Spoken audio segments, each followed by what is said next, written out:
ನಲ್ಮೆಯ ವೀಕ್ಷಕರೇ, ನಿಮ್ಮ ನೆಚ್ಚಿನ ಯೂಟ್ಯೂಬ್ ಚಾನಲ್ಗೆ ಮತ್ತೊಮ್ಮೆ ನಿಮಗೆಲ್ಲ ಸ್ವಾಗತ. ಎಲ್ಲ ಕಡೆ ಹೋಗ್ತಾರೆ, ನಮ್ಮ ಚಾನಲ್ಗೆ ಮಾತ್ರ ಬರ್ತಾರೆ ಅಂತ ಹೇಳ್ತಾ ಯಾರು ಮೊಟ್ಟ ಮೊದಲನೇ ಬಾರಿಗೆ ಈ ಚಾನಲ್ಗೆ ಬರ್ತಾ ಇದ್ರೋ, ಇಲ್ಲಿ ಮಾಡುವಂಥ ವಿಡಿಯೋಗಳು ನಿಮಗೆ ಇಷ್ಟ ಆಗಿದ್ರೆ ನೀವು ಚಾನಲ್ಗೆ ಸಬ್ಸ್ಕ್ರೈಬ್ ಆಗಿ. ಹಾಗೆ ಮಾಡೋದ್ರಿಂದ ಇಲ್ಲಿ ಬರುವಂಥ ಎಲ್ಲ ಹೊಸ ವಿಡಿಯೋಗಳು ನಿಮಗೆ ನೋಟಿಫಿಕೇಶನಲ್ಲಿ ಸಿಗ್ತಾ ಹೋಗುತ್ತೆ. ಈಗ ಮಾಡ್ತಾ ಇರುವಂತಹ ವಿಡಿಯೋಸ್ PSI ಪ್ರೀವಿಯಸ್ ಇಯರ್ ಕ್ವೆಶ್ಚನ್ನ ಎಸ್ಸೆಗೆ ಸಂಬಂಧಪಟ್ಟಿರುವಂತಹ ಕ್ವೆಶ್ಚನ್ಸ್ಗಳು. ಇದನ್ನ ಯಾಕಾಗಿ ಮಾಡ್ತಾ ಇದ್ದೀವಿ ಅಂತ ಹೇಳಿದ್ರೆ ನಿಮಗೆ ಟಾಪಿಕ್ಸ್ ಅಲ್ಲಿ ಎಷ್ಟು ಡೈವರ್ಸಿಟಿ ಇದೆ ಅನ್ನೋಂಥದ್ದು ಗೊತ್ತಾಗ್ತಾ ಹೋಗಬೇಕು. ಜೊತೆಗೆ ಆ ಪ್ರಶ್ನೆಗಳು ನಿಮ್ಮ ಮನಸ್ಸಿನಲ್ಲಿ ಉಳಿಬೇಕು. ನೋಡಿ, ನೀವು ಯಾವುದೇ ಒಂದು ಕ್ವೆಶ್ಚನ್ಸ್ ನೀವು ನೋಡಿದ್ರೆ ಅದು ನಿಮ್ಮ ಮನಸ್ಸಿನಲ್ಲಿ ಅಚ್ಚಳಿದೆ ಉಳಿಬೇಕು. ಯಾಕಂತ ಹೇಳಿದ್ರೆ ಆಗ ಮಾತ್ರ ನಿಮಗೆ ನೀವು ಓದೋಂಥ ಟಾಪಿಕ್ ಸರಿ ಇದೆ ಇಲ್ವಾ ಅನ್ನೋಂಥದ್ದು ಗೊತ್ತಾಗ್ತಾ ಹೋಗುತ್ತೆ. ಇಲ್ಲ ಅಂತ ಹೇಳಿದ್ರೆ ಇರೋ ಟಾಪಿಕ್ಸ್ನೆಲ್ಲ ಓದ್ತೀರಾ, ಯಾವುದೊಂದು ಕಂಟೆಂಟ್ ಕೊಟ್ಟರೆ ನೀವು ಅದನ್ನ ಇದ್ದ ಹಾಗೆ ತಗೊಳ್ತೀರಾ. ಆ ರೀತಿ ಆಗಬಾರ್ದು. ಯಾವ ಟಾಪಿಕ್ಸ್ ಇಂಪಾರ್ಟೆಂಟ್, ಯಾವ ಟಾಪಿಕ್ಸ್ ಇಂಪಾರ್ಟೆಂಟ್ ಇಲ್ಲ, ಅಥವಾ ಅದರಲ್ಲಿ ಕ್ವೆಶ್ಚನ್ಸ್ ಯಾವ ರೀತಿ ಫ್ರೇಮ್ ಮಾಡ್ತಾರೆ ಅಂತ ಗೊತ್ತಿದ್ರೆ ನಿಮಗೆ ಆಟೋಮೆಟಿಕ್ ಆಗಿ ಆನ್ಸರ್ ಮಾಡ್ಲಿಕ್ಕೆ ಆಗುತ್ತೆ. ಒಂದು ಬೆಸ್ಟ್ ಉದಾಹರಣೆ ಕೊಡ್ತೀನಿ ನಿಮಗೆ. ನೀವು ಯಾವುದೋ ಒಂದು ಇಂಟರ್ವ್ಯೂಗೆ ಹೋಗ್ತೀರಾ. ಇಂಟರ್ವ್ಯೂಗೆ ಹೋದಾಗ ಅಲ್ಲಿ ಯಾವ್ದ್ರ ಬಗ್ಗೆ ಪ್ರಶ್ನೆನ ಕೇಳ್ತಾರೆ ಅಂತ ನಿಮ್ಗೆ ಗೊತ್ತಿದ್ರೆ ನೀವು ಅದಕ್ಕೆ ಸರಿಯಾಗಿ ರೆಡಿ ಆಗ್ತೀರಾ, ನಿಮ್ಮ ಮನಸ್ಸು ಅದಕ್ಕೆ ರೆಡಿ ಆಗಿರತ್ತೆ. ಅದನ್ನ ಬಿಟ್ಟು ನೀವು ನಿಮ್ಮ ಪರ್ಸನಲ್ ಏನೇನು ಅಚೀವ್ಮೆಂಟ್ಸ್ ಇದೆ ಅದ್ರ ಬಗ್ಗೆ ಓದ್ಕೊಂಡು ಹೋಗಿರ್ತೀರಾ, ಅದ್ರ ಬಗ್ಗೆ ತಿಳ್ಕೊಂಡು ಹೋಗಿರ್ತೀರಾ. ಇಂಟರ್ವ್ಯೂ ಸಡನ್ ಆಗಿ ನಮ್ಮ ದೇಶದ ಆರ್ಥಿಕತೆ ಬಗ್ಗೆ ಕೇಳೋದಕ್ಕೆ ಶುರು ಮಾಡ್ತಾರೆ. ಹಾಗೇನಾಗುತ್ತೆ, ನಿಮ್ಗೆ ಆರ್ಥಿಕತೆ ಬಗ್ಗೆ ಗೊತ್ತಿರ್ಬೋದು, ಬಟ್ ಅಷ್ಟು ಡೆಪ್ತ್ ಅಲ್ಲಿ ನೀವು ಕಲ್ತಿರಲ್ಲ. ನಿಮ್ಮ ಮನಸ್ಸು ಒಂದಷ್ಟು ಗೊಂದಲಗಳಿಗೆ ಎಡೆ ಮಾಡಿ ಕೊಡುತ್ತೆ. ಆದ ಕಾರಣದಿಂದ ಅದೇ ರೀತಿ ನಿಮಗೆ ಎಕ್ಸಾಮ್ ಅಲ್ಲಿ ಕೂಡ ಆಗುತ್ತೆ.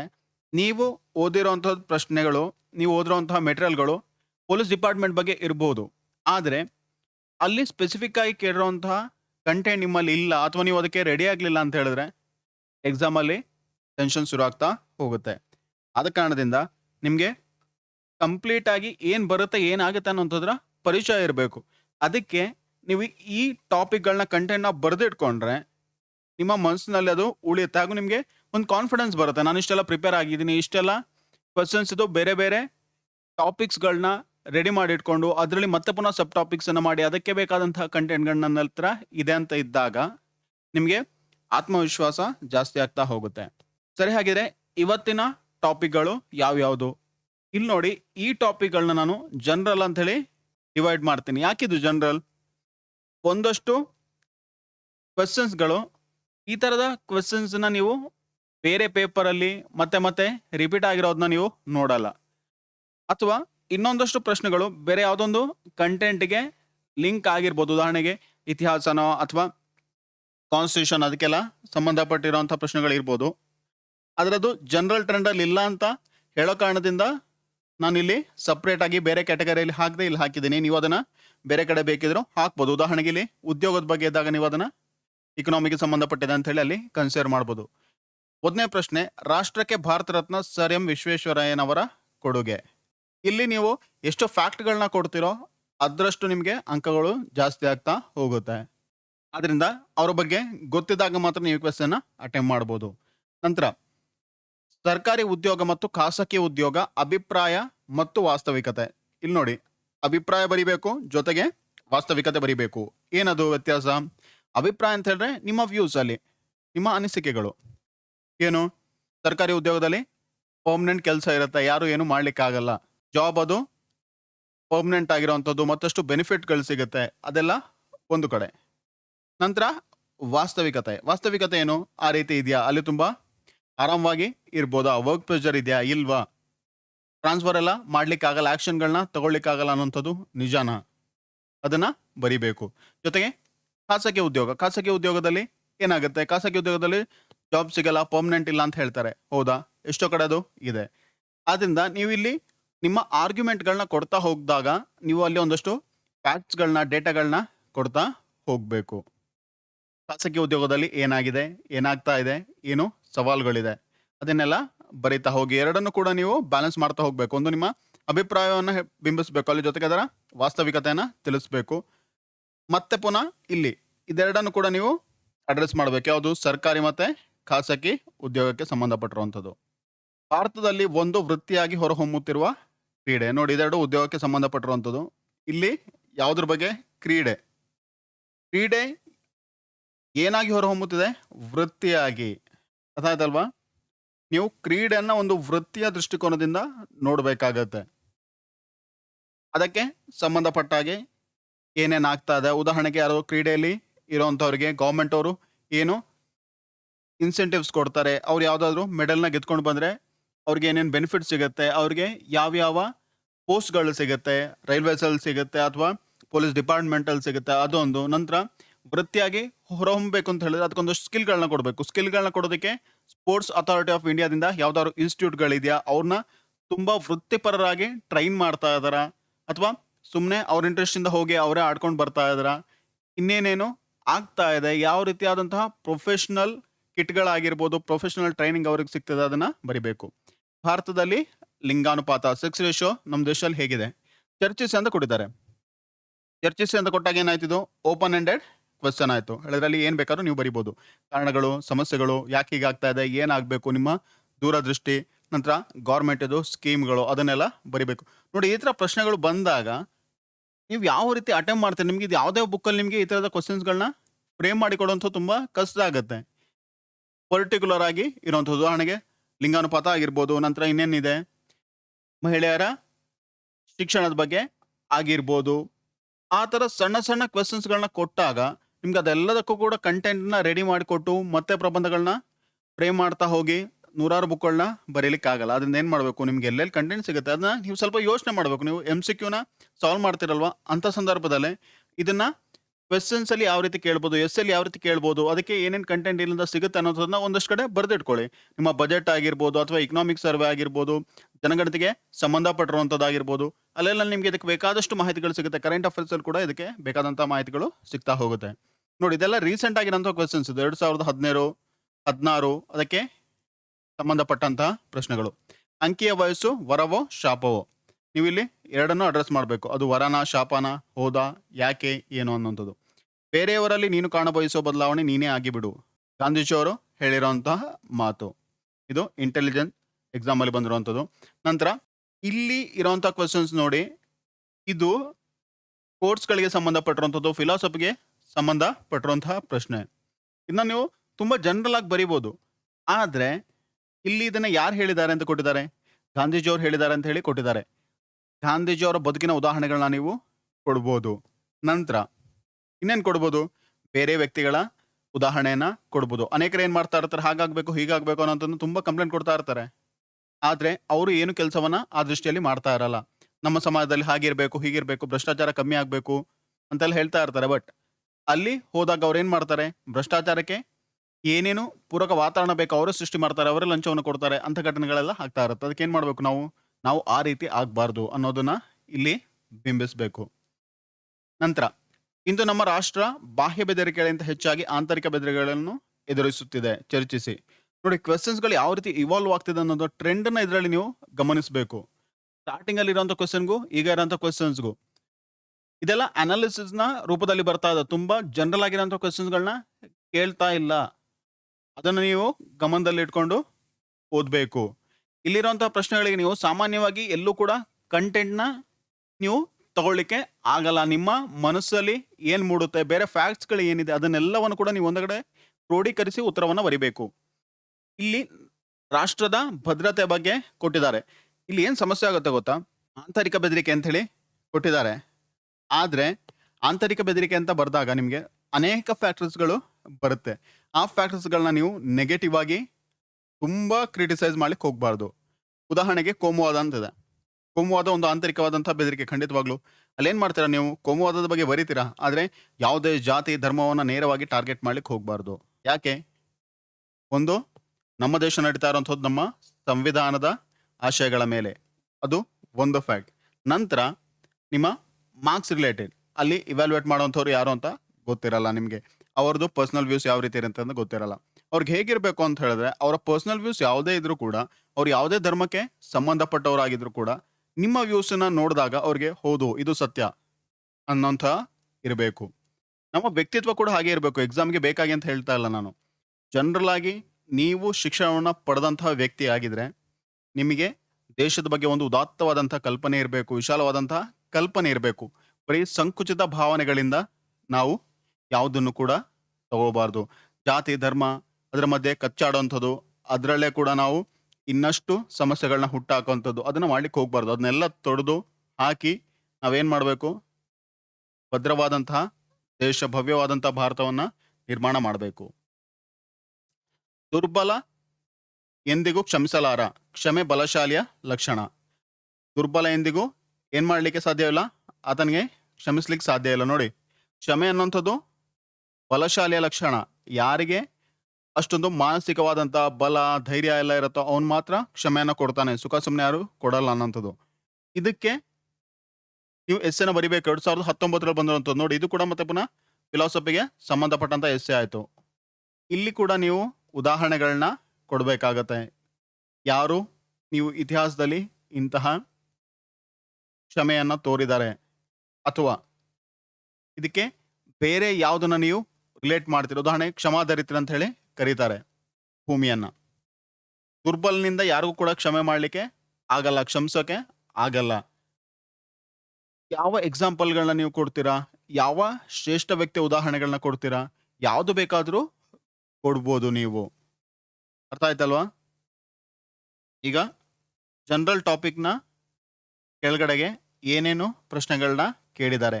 ಒಂದು, ಪರ್ಸನಾಲಿಟಿಗೆ ಸಂಬಂಧಪಟ್ಟಿರುವಂಥದ್ದು, ಸರ್ ಎಂ ವಿಶ್ವೇಶ್ವರಯ್ಯನವರ ಬಗ್ಗೆ ಕೇಳಿದ್ದಾರೆ. ಅದೇ ರೀತಿ ಬೇರೆ ಯಾರಾದರೂ ಕರ್ನಾಟಕದ ಶ್ರೇಷ್ಠ ಪುರುಷರಿದ್ರೆ ಅವ್ರ ಬಗ್ಗೆ ತಿಳ್ಕೊಳ್ಳಿ. ಇಂಥ ಟಾಪಿಕ್ಗಳು ನೋಡಿ, ನೀವು ತುಂಬ ಎಫರ್ಟ್ನ ಹಾಕಿ ಕಲೀಲಿಕ್ಕೆ ಆಗಲ್ಲ, ಅಥವಾ ಅದನ್ನ ಕಲೀಲಿಕ್ಕೂ ಹೋಗೋದು ಬೇಡ. ಯಾಕೆ? ಕರ್ನಾಟಕದಲ್ಲಿ ಅನೇಕ ಶ್ರೇಷ್ಠ ಪುರುಷರಿದ್ದಾರೆ. ನೀವು ಅವ್ರ ಜೀವನ ಚರಿತ್ರೆ, ಅವರ ಸಾಧನೆಗಳು ಎಲ್ಲವನ್ನು ಕೂಡ ನೀವು ಕಲಿತಾ ಕೂತ್ಕೊಂಡ್ರೆ ನಿಮಗೆ ಉಳಿದ್ರನ್ನ ಓದ್ಲಿಕ್ಕಾಗಲ್ಲ. ಅದರಿಂದ ಎಕ್ಸಾಮ್ ಆಂಗಲ್ ಅಲ್ಲಿ ಯಾವುದು ಮುಖ್ಯನೋ ಅದನ್ನ ಓದ್ಕೊಂಡು ಹೋಗ್ಬೇಕು. ಇನ್ನು ಬಂದಿರುವಂತಹ ಪ್ರಶ್ನೆ ಉದ್ಯೋಗದಕ್ಕೆ ಸಂಬಂಧಪಟ್ಟಿರುವಂಥದ್ದು. ಇದು ಸಾಮಾನ್ಯವಾಗಿ ನ್ಯೂಸ್ ಪೇಪರ್ ಅಲ್ಲಿ ಎಲ್ಲ ಕಡೆ ಚರ್ಚೆಯಲ್ಲಿ ಇರುತ್ತೆ. ಆದ್ರೆ ನಾವ್ ಏನ್ ಮಾಡಬೇಕು, ಇಲ್ಲಿ ಬರೆಯುವಾಗ ಬಯಾಸ್ಡ್ ಆಗಿರುವಂತಹ ಪೊಲಿಟಿಕಲ್ ಆಂಗಲ್ ಇಂದ ನಾವು ಉತ್ತರವನ್ನ ಬರೀಲಿಕ್ಕೆ ಹೋಗ್ಬಾರ್ದು. ಅಂತಹ ಅಭಿಪ್ರಾಯಗಳನ್ನ ನಾವು ಕಂಪ್ಲೀಟ್ ಆಗಿ ಅವಾಯ್ಡ್ ಮಾಡಬೇಕಾಗತ್ತೆ. ಇನ್ನು ಬಂದಿರುವಂತಹದ್ದು ಸ್ಪೋರ್ಟ್ಸ್ಗೆ ಸಂಬಂಧಪಟ್ಟಿರುವಂಥದ್ದು. ಸ್ಪೋರ್ಟ್ಸ್ ಒಂದು ವೃತ್ತಿಪರವಾಗಿ ಹೊರಹೊಮ್ತಾ ಇದೆಯಾ ಅನ್ನುವಂಥದ್ದು. ನಂತರ ಲಿಂಗಾನುಪಾತ, ಇದಕ್ಕೆ ಸಂಬಂಧಪಟ್ಟಾಗಿ ನೀವು ಇಕನಾಮಿಕ್ ಸರ್ವೆಯಲ್ಲಿರುವಂತಹ ಯಾವ್ದಾದ್ರು ಸ್ಕೀಮ್ಗಳಾಗಿರ್ಬೋದು, ಅಥವಾ ಜನಗಣತಿಗೆ ಸಂಬಂಧಪಟ್ಟಿರುವಂತಹ ಒಂದಷ್ಟು ಫ್ಯಾಕ್ಟ್ಗಳನ್ನ ನೀವು ಕಲೆಕ್ಟ್ ಮಾಡಿ ಇಟ್ಕೊಂಡಿರಿ. ಅದು ಬೇರೆ ಕಡೆಯಲ್ಲೂ ಕೂಡ ಯೂಸ್ ಮಾಡ್ಲಿಕ್ಕೆ ಆಗತ್ತೆ. ಅಂಕಿಯ ವಯಸ್ಸು, ಆಮೇಲೆ ಏನೇನು ಬಂದಿದೆ, ಆಮೇಲೆ ಬಂದಿರುವಂಥದ್ದು ಫಿಲಾಸಫಿಗೆ ಸಂಬಂಧಪಟ್ಟಿರುವಂತಹ ಪ್ರಶ್ನೆಗಳು ಬಂದಿದೆ. ಇಂತಹ ಪ್ರಶ್ನೆಗಳನ್ನ ನೀವು ಬರೀಲಿಕ್ಕೆ ಪ್ರಾಕ್ಟೀಸ್ ಮಾಡ್ತಾ ಹೋಗಿ. ಇಂತಹ ಪ್ರಶ್ನೆಗಳು ಇತ್ತೀಚಿನ ದಿವಸಗಳಲ್ಲಿ ಕಾಣ್ತಾ ಇದೆ. ಇದು ತುಂಬಾ ಸುಲಭದಲ್ಲಿ ನೀವು ಅಟೆಂಪ್ಟನ್ನ ಮಾಡ್ಬೋದು, ಆದ್ರೆ ನೀವು ಅದನ್ನ ಯಾವ ರೀತಿ ಬರಿಬೇಕು ಅನ್ನೋದನ್ನ ಪ್ರಾಕ್ಟೀಸ್ ಮಾಡಿರ್ಬೇಕು. ನೀವು ಬರೀ ಫ್ಯಾಕ್ಚುಯಲ್ ಕ್ವಶನ್ಸ್ಗಳನ್ನೇ ಅಟೆಂಪ್ಟ್ ಮಾಡ್ಲಿಕ್ಕೆ ಹೋಗ್ಬೇಡಿ. ಕೆಲವು ಸಲ ಏನಾಗುತ್ತೆ ಅಂತ ಹೇಳಿದ್ರೆ, ಪ್ರಶ್ನೆಗಳು ಯಾವ ರೀತಿ ಬರುತ್ತೆ ಅಂತ ಹೇಳಲಿಕ್ಕೆ ಆಗಲ್ಲ ನಮಗೆ. ನಾವು ಒಂದೇ ಪ್ಯಾಟರ್ನ್ ನಲ್ಲಿ ಕಲಿತಾ ಹೋದ್ರೆ, ಅಂದ್ರೆ ಟೆಕ್ನಿಕಲ್ ಅಥವಾ ಫ್ಯಾಕ್ಟ್ ರಿಲೇಟೆಡ್ ಕ್ವಶನ್ಗಳನ್ನ ಮಾತ್ರ ನಾವು ಓದ್ತಾ ಹೋದ್ರೆ, ನಮಗೆ ಪ್ರಶ್ನೆ ಪತ್ರಿಕೆಯಲ್ಲಿ ಈ ತರದ ಪ್ರಶ್ನೆಗಳೇ ಬಂದ್ರೆ ಅಟೆಂಪ್ಟ್ ಮಾಡೋದು ಕಷ್ಟ ಆಗುತ್ತೆ. ನಿಮಗೆ ಒಂದೇ ಎಸ್ಸೆ ಬರೀಲಿಕ್ಕೆ ಇರೋದ್ರಿಂದ ನಿಮ್ಗೆ ಅದು ಸಮಸ್ಯೆ ಆಗಲ್ಲ. ಆದ್ರೆ ನೀವು ಬೇರೆ ಎಕ್ಸಾಮ್ಗಳನ್ನ ತಗೊಳ್ಬೇಕಾದ್ರೆ ಅಲ್ಲಿ ಬರೆಯುವಂಥದ್ದು ಕಷ್ಟ ಆಗುತ್ತೆ. ಈಗದಿಂದ ಅದಕ್ಕೆ ಪ್ರಾಕ್ಟೀಸ್ನ ಮಾಡ್ಕೊಳ್ಳಿ. ಉದಾಹರಣೆಗೆ ನೀವು ನಂತರ PSI ಆದಮೇಲೆ IPS ಆಗ್ತೀನಿ ಅಂತ ಹೇಳಿದ್ರೆ, ಅಲ್ಲಿ ನಿಮಗೆ ಬರುವಂತಹ ಪ್ರಶ್ನೆಗಳು ಫಿಲಾಸಫಿಕಲ್ ಆಂಗಲ್ ಅಲ್ಲಿ ಕೂಡ ಜಾಸ್ತಿ ಇರುತ್ತೆ.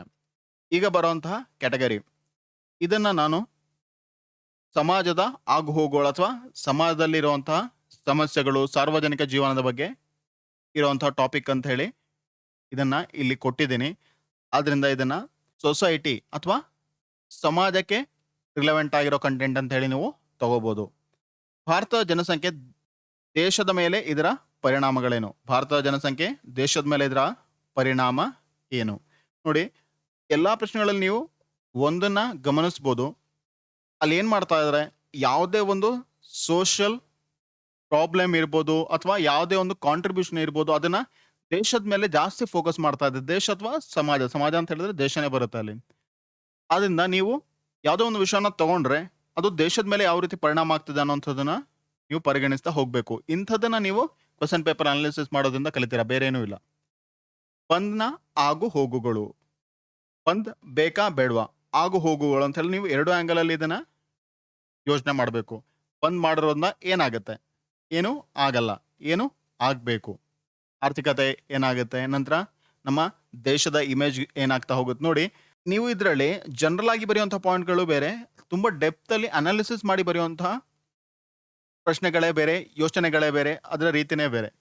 ಬಂದಿಂದ ಏನಾಗೋಗುತ್ತೆ ಸಾಮಾನ್ಯವಾಗಿ ಕೇಳಿದಾಗ ಎಲ್ಲರೂ ಹೇಳ್ತಾರೆ ಬಂದಿಂದ ಏನಾಗುತ್ತೆ ಅನೇಕರಿಗೆ ಸಮಸ್ಯೆ ಆಗುತ್ತೆ ಆರ್ಥಿಕತೆ ಮೇಲೆ ಸಮಸ್ಯೆ ಆಗ್ತಾ ಹೋಗುತ್ತೆ ಯಾವುದನ್ನೆಲ್ಲ ಹೊಡೆದಾಕ್ತಾರೆ ನಂತರ ಪೊಲೀಸ್ ಡಿಪಾರ್ಟ್ಮೆಂಟ್ ಮೇಲೆ ಪ್ರೆಷರ್ ಜಾಸ್ತಿ ಆಗ್ತಾ ಹೋಗುತ್ತೆ ಅದನ್ನೆಲ್ಲ ಬರಿತಾ ಹೋಗ್ತೀರಾ ಆದ್ರೆ ಬಂದಿನಿಂದಾಗಿ ಇತ್ತೀಚೆಗೆ ನಿಮಗೆ ಟೂಲ್ ಕಿಟ್ ಅನ್ನೋಂಥ ಒಂದು ಹೊಸ ವಿಚಾರ ಪರಿಚಯ ಆಯಿತು ಎಷ್ಟು ಜನ ಇದನ್ನ ಯೋಚನೆ ಮಾಡಿದ್ರೆ ಎಷ್ಟು ಜನ ಇದನ್ನ ಎಸ್ಸೆಗೆ ಹಾಕ್ತೀರಾ ಅದು ಮುಖ್ಯ ಆಗುತ್ತೆ ಇನ್ನು ಕೊಡೋದ್ರಿಂದ ಇಲ್ಲಿ ನಿಮಗೆ ಇದನ್ನ ಬರೆಯುವಂಥ ಸುಲಭ ಆಗುತ್ತೆ ಆದ್ರೆ ಎಕ್ಸಾಮ್ ಅಲ್ಲಿ ಈ ತರದ ಪ್ರಶ್ನೆಗಳು ಬಂದಾಗ ನೀವು ಈ ತರ ಇರುವಂತ ಯಾವ್ದಾದ್ರು ಒಂದು ಸ್ಪೆಷಲ್ ಕಂಟೆಂಟ್ ಹಾಕಿದ್ರೆ ಅಲ್ಲಿ ವ್ಯಾಲ್ಯೂಯೇಷನ್ ಮಾಡೋರ ಮನಸ್ಸಿನಲ್ಲಿ ನೀವು ಒಂದು ಇಮೇಜ್ ಅನ್ನ ಕ್ರಿಯೇಟ್ ಮಾಡ್ತೀರಾ ಓ ಈ ತರದ್ದು ಒಂದು ಇತ್ತು ಬೇರೆ ಯಾರು ಬರ್ದಿಲ್ಲ ಇವ್ರು ಬರ್ದಿದ್ದಾರೆ ಇವ್ರಿಗೆ ನಾವು ಅಂಕವನ್ನ ಕೊಡ್ಬೋದಾ ಮತ್ತೆ ಅದು ರಿಲೆವೆಂಟ್ ಕಂಟೆಂಟ್ ಆಗಿರ್ಬೇಕು ಜೊತೆಗೆ ಇತ್ತೀಚೆಗಷ್ಟೇ ಆಪಲ್ನ ಒಂದು ಫ್ಯಾಕ್ಟರಿಯಲ್ಲಿ ಗಲಭೆ ಆಯಿತು ಅಲ್ಲಿ ಸ್ಟ್ರೈಕ್ಗೆ ಸಂಬಂಧಪಟ್ಟಿರಂಥದ್ದು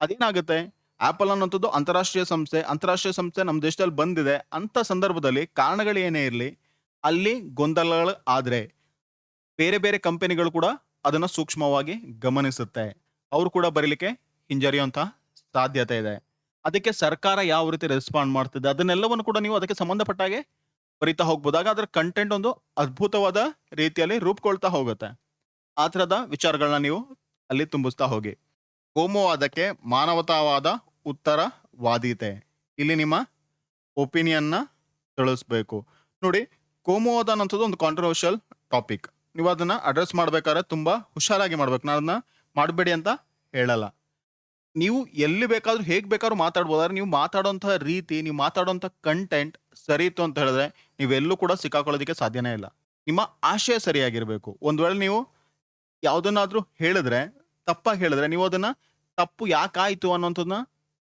ನೀವು ತಿಳಿಸ್ಬೇಕು ಅದನ್ನ ಹೇಳ್ಬೇಕಾಗತ್ತೆ ಆದ್ರೆ ನಿಮ್ಮ ಉದ್ದೇಶಗಳೇ ಸರಿ ಇಲ್ಲ ಅಂತ ಹೇಳಿದ್ರೆ ಖಂಡಿತವಾಗ್ಲೂ ಕೂಡ ನೀವು ಏನ್ ಹೇಳಿದ್ರು ಕೂಡ ಅದು ಸರಿಯಾಗಲ್ಲ ಅದು ನೀವು ಸರಿ ಮಾಡ್ಕೊಳ್ಬೇಕು ನಿಮ್ಮ ಉದ್ದೇಶ ಮೊಟ್ಟ ಮೊದಲನೇದಾಗಿ ಸರಿ ಇರಬೇಕು ಎಕ್ಸಾಮ್ ಅಲ್ಲಿ ಬರೀಬೇಕಾದ್ರೆ ಏನಿರ್ಬೇಕು ನೀವು ಕಂಟೆಂಟ್ ಅನ್ನ ತುಂಬಾ ನ್ಯೂಟ್ರಲ್ ಆಗಿ ಎಫೆಕ್ಟಿವ್ ಆಗಿ ಕೊಡ್ಬೇಕು ನೀವು ಯಾವ್ದನ್ನ ಕ್ರಿಟಿಸಮ್ ಮಾಡ್ತಿದ್ರು ಕೂಡ ತುಂಬಾ ನ್ಯೂಟ್ರಲ್ ಆಗಿ ಮಾಡ್ಬೇಕು ಇಲ್ಲಿ ನೋಡಿ ಕೋಮುವಾದಕ್ಕೆ ಮಾನವತಾವಾದ ಉತ್ತರವಾದಿತೆ ಇಲ್ಲಿ ಕೋಮುವಾದ ಬಗ್ಗೆ ನೀವು ಬರೀತೀರಾ ಅಂತ ಆದ್ರೂ ಕೂಡ ಮಾನವತಾವಾದವನ್ನ ನೀವು ಪ್ರೊಜೆಕ್ಟ್ ಮಾಡಿದ್ರೆ ನಿಮ್ಮ ಉತ್ತರದಲ್ಲಿ ಏನು ಪ್ರಾಬ್ಲಮ್ ಆಗಲ್ಲ ಮಾನವತಾವಾದದಿಂದ ನೀವು ಏನನ್ನ ತಿಳಿಸ್ಬೋದು ಅನ್ನೋಂಥದ್ದು ಮಾನವತಾವಾದಕ್ಕೆ ನೀವು ತುಂಬಾ ಜಾಸ್ತಿ ವೇಟೇಜ್ ಅನ್ನ ಕೊಟ್ಟರಾಗ ಕೋಮುವಾದಕ್ಕೆ ವೇಟೇಜ್ನ ನೀವು ಕಮ್ಮಿ ಮಾಡ್ದಂಗೆ ಆಗುತ್ತೆ ಆಟೋಮೆಟಿಕ್ ಆಗಿ ಅದು ತುಂಬಾ ನ್ಯೂಟ್ರಲ್ ಆಗಿರುವಂತ ಕಾನ್ಸೆಪ್ಟ್ ಆಗುತ್ತೆ ಅಂದ ಹೆಸರು ಪದ ಕಾಂಟ್ರವರ್ಷಿಯಲ್ ಇತ್ತು ಅಂತ ಹೇಳಿದ ಕೂಡಲೇ ಆ ಪ್ರಶ್ನೆ ಕೂಡ ಕಾಂಟ್ರವರ್ಸಿನ ಕ್ರಿಯೇಟ್ ಮಾಡುತ್ತೆ ಅಂತ ಆಗಲ್ಲ ನೇಮಕಾತಿಯಲ್ಲಿ ಗ್ರಾಮೀಣ ಅಭ್ಯರ್ಥಿಗಳಿಗೆ ಮೀಸಲಾತಿ ಬೇಕೇ ಇಂಥ ಟಾಪಿಕ್ಗಳಲ್ಲಿ ಫ್ಯಾಕ್ಟ್ಗಳನ್ನ ಆದಷ್ಟು ಕೊಡಿ ಫ್ಯಾಕ್ಟ್ಗಳು ನಿಮ್ಮ ಸ್ಟ್ಯಾಟಿಸ್ಟಿಕ್ಗಳು ಏನ್ ಮಾಡುತ್ತೆ ನಿಮ್ಮ ಉತ್ತರದ ಮೌಲ್ಯವನ್ನು ಹೆಚ್ಚಿಸುತ್ತೆ ಸಾರ್ವಜನಿಕ ಜೀವನದಲ್ಲಿ ಭ್ರಷ್ಟಾಚಾರ ಸಾಮಾನ್ಯವಾಗಿ ಏನಾಗುತ್ತೆ ಅಂತ ಹೇಳಿದ್ರೆ ಇಂಥ ಪ್ರಶ್ನೆಗಳನ್ನ ಬರೆಯುವಾಗ ನೀವು ಅಭ್ಯಾಸ ಮಾಡಿಲ್ಲ ಅಂತ ಹೇಳಿದ್ರೆ ನೀವೊಂದು ನೆಗೆಟಿವ್ ಇಮೇಜ್ ನ ಕ್ರಿಯೇಟ್ ಮಾಡುವಂತ ಸಾಧ್ಯತೆ ಜಾಸ್ತಿ ಇದೆ ಉದಾಹರಣೆಗೆ ಸರ್ಕಾರದಲ್ಲಿ ಇರುವಂತವ್ರು ಎಲ್ಲರೂ ಭ್ರಷ್ಟರು ಅಥವಾ ಪೊಲೀಸ್ ಡಿಪಾರ್ಟ್ಮೆಂಟ್ ಅಲ್ಲಿ ಇರುವಂತವ್ರು ಅನೇಕರು ಭ್ರಷ್ಟರು ಅಂತ ಹೇಳಿ ಬರೀತೀರಾ ಅದು ಸರಿನಾ ನೀವು ಜನರಲ್ ಆಗಿ ಯಾರೋ ಹೇಳಿದ್ದಾರೆ ಅಂತ ಹೇಳಿ ಹೇಳ್ಬೇಡಿ ನನಗೆ ಅದು ನಿಜವಾಗ್ಲೂ ನಿಮ್ಗೆ ಗೊತ್ತಿದ್ಯಾ ನೀವು ಅದನ್ನ ಪರಿಶೀಲನೆ ಮಾಡಿದಿರಾ ಅದಕ್ಕೆ ನಿಮ್ಮಲ್ಲಿ ಪ್ರೂಫ್ ಇದೆಯಾ ಅದಕ್ಕೆ ಒಂದು ಕಂಟೆಂಟ್ ಇದೆಯಾ ಹಾಗಿದ್ದಾಗ ಮಾತ್ರ ನೀವು ಅದನ್ನ ಬರಿಬೇಕು ಸುಖ ಸುಮ್ಮನೆ ಯಾರೋ ಏನೋ ಹೇಳ್ತಾರೆ ಜನರಲ್ ಆಗಿ ಬರುವಂಥ ವ್ಯೂಸ್ ನ ರೆಪ್ರೆಸೆಂಟ್ ಮಾಡ್ಲಿಕ್ಕೆ ಹೋಗ್ಬಾರ್ದು ನಿನ್ನೆ ಮಾಡಿರುವಂಥ ವಿಡಿಯೋದಲ್ಲಿ ಕೂಡ ಅದನ್ನೇ ಹೇಳಿದ್ದು ನೀವು ಯಾವುದೇ ಒಂದು ವಿಷಯವನ್ನ ಮಂಡನೆ ಮಾಡ್ತೀರಾ ಅಂತ ಹೇಳಿದ್ರೆ ಅದಕ್ಕೆ ನಿಮ್ಮಲ್ಲಿ ಸರಿಯಾದಂತಹ ಫ್ಯಾಕ್ಟ್ಸ್ ಗಳಿರ್ಬೇಕು ಆಗ ಮಾತ್ರ ಅದನ್ನ ಬರಿಬಹುದು ತುಂಬಾ ಎಕ್ಸ್ಟ್ರೀಮ್ ಅಲ್ಲಿ ಬರೀಲಿಕ್ಕೆ ಹೋಗ್ಬೇಡಿ ಇದರಲ್ಲಿ ಏನೇನ್ ಬರಿಬೇಕು ಅಗೇನ್ ಭ್ರಷ್ಟಾಚಾರ ಯಾಕೆ ಆಗ್ತಾ ಇದೆ ಹೇಗಾಗ್ತಾ ಇದೆ ಅದನ್ನ ನಿಲ್ಸೋದಕ್ಕೆ ಏನ್ ಮಾಡಬೇಕು ಅದರ ಪರಿಣಾಮಗಳೇನು ಅದನ್ನೆಲ್ಲ ಬರೀತಾ ಹೋಗಿ ಭಾರತೀಯ ಕುಟುಂಬಗಳಲ್ಲಿ ಬದಲಾಗುತ್ತಿರುವ ರಚನೆ ಏನೇನಾಗ್ತಿದೆ ನಿಮಗೆ ಗೊತ್ತಿದೆ ಇದೆಲ್ಲ ಜನರಲ್ ಟಾಪಿಕ್ಗಳು ನಿಮಗೆ ಜಾಸ್ತಿ ಡಿಸ್ಕಷನ್ ಮಾಡಿ ಸಮಯನ ವ್ಯರ್ಥ ಮಾಡ್ಲಿಕ್ಕೆ ಹೋಗಲ್ಲ ಕಾರ್ಪೊರೇಟ್ ಸಾಮಾಜಿಕ ಜವಾಬ್ದಾರಿ ಏನಿದು ಕಾರ್ಪೊರೇಟ್ ಸಾಮಾಜಿಕ ಜವಾಬ್ದಾರಿ ನಿಮಗೆ ಕಾನ್ಸೆಪ್ಟ್ ಗೊತ್ತಿರಬೇಕು ಕಂಪನಿಗಳು ಏನ್ ಮಾಡ್ತದೆ ಕಂಪನಿಗಳು ತಮಗೆ ಬಂದಂತಹ ಲಾಭಾಂಶದಲ್ಲಿ ಒಂದಷ್ಟನ್ನ ಸಮಾಜಕ್ಕಾಗಿ ವಿನಿಯೋಗಿಸ್ತಾ ಇದೆ ಅದು ಅವುಗಳ ಕೆಲಸ ಆದ್ರಿಂದ ಅದು ಯಾವ ರೀತಿ ನಡೀತಾ ಇದೆ ಅದರಲ್ಲಿ ಏನೇನ್ ಆಗ್ತಾ ಇದೆ ಅನ್ನೋಂಥದ್ದನ್ನ ಬರಿತಾ ಹೋಗ್ಬೇಕು ಎಲ್ಲದರಲ್ಲೂ ಕೂಡ ನೋಡಿ ನಿಮಗೆ ಬರೆಯೋದು ತುಂಬಾ ಸುಲಭ ಇದೆ ಎಲ್ಲದರಲ್ಲೂ ಸಮಸ್ಯೆನೂ ಇರುತ್ತೆ ಪರಿಹಾರಗಳು ಇರುತ್ತೆ ಎಡಪಂಥೀಯ ಉಗ್ರವಾದ ಮತ್ತು ಅದಕ್ಕೆ ಪರಿಹಾರೋಪಾಯಗಳು ಲೆಫ್ಟ್ ವಿಂಗ್ ಎಕ್ಸ್ಟ್ರೀಮಿಸಮ್ ಅಂತ ಹೇಳಿ ಕರಿತೀವಲ್ಲ ಅದು ರಾಜಕೀಯದಲ್ಲಿ ಜಾತಿ ಮತ್ತು ಧರ್ಮದ ಪ್ರಭಾವ ಇದು ನೋಡಿ ಮತ್ತೆ ಪುನಃ ಕಾಂಟ್ರವರ್ಷಿಯಲ್ ಸಬ್ಜೆಕ್ಟ್ ನೀವು ಇದನ್ನ ಬರಿಬೇಕಾದ್ರೆ ತುಂಬಾ ನ್ಯೂಟ್ರಲ್ ಆಗಿ ಕೂಡ ಇದನ್ನ ಬರಿಬಹುದು ಏನ್ ಮಾಡ್ಬೇಕು ಏನ್ ಮಾಡಬಾರ್ದು ಅನ್ನೋದು ಒಂದೇ ಒಂದು ಅಂತ ಹೇಳಿದ್ರೆ ನೀವು ಎಕ್ಸಾಮಿನರ್ನ ಪ್ರವೋಕ್ ಮಾಡಬಾರ್ದು ಅಥವಾ ಸಾಮಾಜಿಕ ಜೀವನದಲ್ಲೂ ಕೂಡ ಅಷ್ಟೇ ನಿಮ್ಮ ಮಾತುಗಳು ಯಾರನ್ನು ಕೂಡ ಪ್ರವೋಕ್ ಮಾಡೋ ತರ ಇರಬಾರ್ದು ಅಷ್ಟೇ ರಾಜಕೀಯ ವೃತ್ತಿ ಅಥವಾ ಸಾಮಾಜಿಕ ಸೇವೆ. ಇಲ್ಲಿ ಕೂಡ ಅಷ್ಟೇ ನ್ಯೂಟ್ರಲ್ ಆಗಿ ಬರೀರಿ. ರಾಜಕೀಯ ವೃತ್ತಿ ಮಾಡುವಂಥದ್ದು, ಸಾಮಾಜಿಕ ಸೇವೆ ಮಾಡುವಂಥದ್ದು. ಎರಡು ಕೂಡ ಏನು? ಎರಡು ಕೂಡ ಒಳ್ಳೇದೇ. ರಾಜಕೀಯ ಅಂತ ಹೇಳಿದ್ರು ಕೂಡ ಅದು ಹಾಳು ಅಂತ ಅಲ್ಲ. ನೀವು ಅದನ್ನ ಸರಿಯಾದ ರೀತಿಯಲ್ಲಿ ಮಾಡ್ತೀರಾ, ಆಗ ಅದು ಒಳ್ಳೇದೇ ಆಗತ್ತೆ. ಜಾತ್ಯತೀತತೆ ಮತ್ತು ಕೋಮು ಸೌಹಾರ್ದ ನೋಡಿ, ಕೋಮುವಾದ ಮತ್ತು ಜಾತಿ ಸಿಕ್ಕಾಬಡೆ ಕೇಳ್ತಾ ಇದಾರೆ ಇಲ್ಲಿ. ಅದ್ರ ಬಗ್ಗೆ ನಿಮ್ಮ ವ್ಯೂಸ್ನ ಸರಿ ಇಲ್ಲ ಅಂತ ಹೇಳಿದ್ರೆ ಸರಿ ಮಾಡ್ಕೊಳ್ಳಿ. ಧನಾತ್ಮಕವಾದಂತಹ ಭಾವನೆಯನ್ನ ಬೆಳೆಸ್ಕೊಳ್ಳಿ. ಭಾರತದ ರಾಜಕೀಯದಲ್ಲಿ ಪ್ರಾದೇಶಿಕ ಪಕ್ಷಗಳ ಪಾತ್ರ, ಇದನ್ನು ನೀವು ಸಂವಿಧಾನಕ್ಕೆ ಸಂಬಂಧಪಟ್ಟಾಗ ಏನಾದರೂ ಬರಿಬಹುದು, ಅಥವಾ ಇಲ್ಲಿ ರಾಜಕೀಯ ಬಂದಿರೋದ್ರಿಂದ ರಾಜಕೀಯಕ್ಕೆ ಸಂಬಂಧಪಟ್ಟಿರುವಂತಹ ಟಾಪಿಕ್ಗಳನ್ನ ಇಲ್ಲಿ ಬರ್ತೀನಿ. ವಾಹನ ಸಂಚಾರ ದಟ್ಟಣೆ ಕಾರಣ ಮತ್ತೆ ಪರಿಹಾರಗಳು. ಭಯೋತ್ಪಾದನೆಯನ್ನು ಎದುರಿಸುವಲ್ಲಿ ಸಮಾಜದ ಪಾತ್ರ. ಈಗೇನ್ ನಮ್ಮ ಸಮಾಜದ ರೆಸ್ಪಾನ್ಸಿಬಿಲಿಟಿಗಳು, ಸಮಾಜಕ್ಕೆ ಸಂಬಂಧಪಟ್ಟಿರುವಂತಹ ಏನೇನು ಪ್ರಶ್ನೆಗಳಿದೆ ಎಲ್ಲ ಇಲ್ಲಿ ಬರ್ತಾ ಇದೆ. ಈಗ 2017 ಹಿಂದಿನ ಟಾಪಿಕ್ಗಳನ್ನ ನೋಡಿ, 2018 ಟಾಪಿಕ್ಗಳನ್ನ ನೋಡಿ. ನಗರೀಕರಣವು ಅಹಿತದಂತೆ ತೋರುವ ಹಿತ. ಕ್ವಶನ್ ನೋಡಿ ಎಷ್ಟು ಚೆನ್ನಾಗಿ ಫ್ರೇಮ್ ಮಾಡಿದ್ದಾರೆ. ಅಹಿತದಂತೆ ಕಾಣುವ ಹಿತ, ಅದು ಒಳ್ಳೇದು, ಆದ್ರೆ ಅಹಿತದಿಂದ ಕಾಣ್ತದೆ. ಯಾಕೆ ಕಾಣ್ತಾ ಇದೆ, ಏನ್ ಸಮಸ್ಯೆಗಳಾಗ್ತಾ ಇದೆ, ಅದನ್ನ ಏನ್ ಮಾಡ್ಬೋದು, ಅದನ್ನ ಬರಿಬೇಕು. ಜಾಗತೀಕರಣ ಹೇಳಿದ್ರೆ ಗ್ಲೋಬಲೈಸೇಷನ್ ಮತ್ತು ಭಾರತೀಯ ಸಂಸ್ಕೃತಿಯ ಮೇಲೆ ಇದರ ಪ್ರಭಾವ. ನೋಡಿ, ಭಾರತೀಯ ಸಂಸ್ಕೃತಿಯ ಬಗ್ಗೆ ನೀವು ಇದನ್ನ ಬರೀಬೇಕು. ಪ್ರಭಾವ ಅಂತ ಕೇಳಿದ್ದಾರೆ, ನ್ಯೂಟ್ರಲ್ ಆಗಿ ಬರೀರಿ. ಭಾರತೀಯ ಸಂಸ್ಕೃತಿ ಹೇಗಾಗ್ತಾ ಇದೆ, ಏನಾಗ್ತಾ ಇದೆ, ಅದನ್ನ ಏನ್ ಮಾಡ್ಬೇಕು ಅನ್ನೋಂಥದ್ದು.